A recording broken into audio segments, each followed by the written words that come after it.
In the Gita, Krishna says, whether you're a king, whether you're a Brahman, Vaishya, whatever, like using the terms of those times, Sri, Purush, for anyone, there is no distinction in that mind. It's accessible to everyone.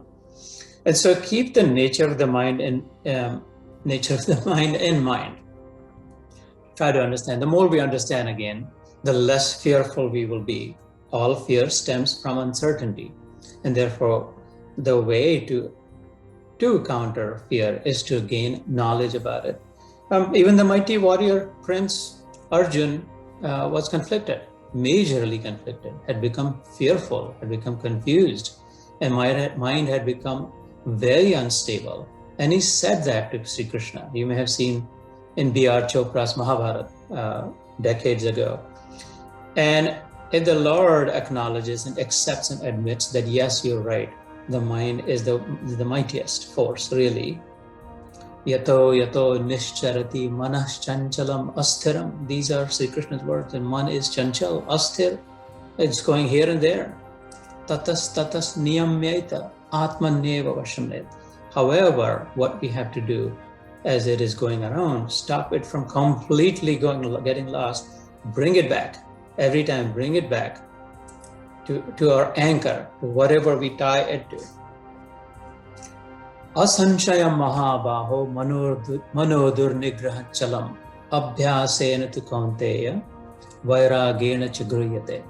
And so the tools to moderate and regulate the mind are twofold. One is practicing moderation, practicing regulation, practicing bringing balance in our lives. And the other is vairagya, which is detachment, which is letting go. In other words, letting go, not dwelling on it, not constantly thinking, not constantly looking at it, not constantly speaking of it, not constantly listening, not overwhelming our system, but nothing but just that. Completely unregulated, completely unruly, like a wild horse, not being like that.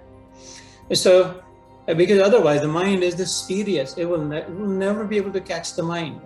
I am sitting here in a suburb of Washington, D.C., and if I think of where you are, let's say if I think of my mother in Nagpur, my mind is already there as I'm thinking. I say, okay, I'm going to come back, and I'm already back. It is faster than the speed of light, faster than speed of sound, faster than anything imagined, mind is. How are we going to catch it? And so it is futile, just the words don't do anything. Right? Until we internalize it, until we process it, until we calm down, until we slow down to get there faster. I know it's an ironic statement, until we slow down to get there quicker. And so my request to you, my suggestion to you would be to start letting go, moderate, control, regulate, focus on that, on the needful.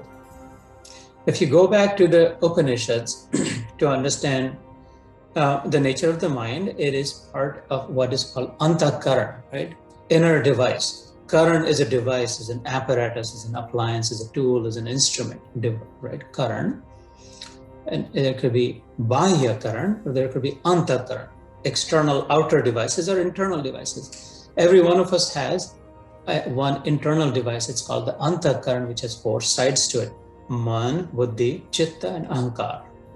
Those are the 4 sides. And so man is the front and the foremost of the inner device. Otherwise, there is no organ, right? Is there a biological organ called mind?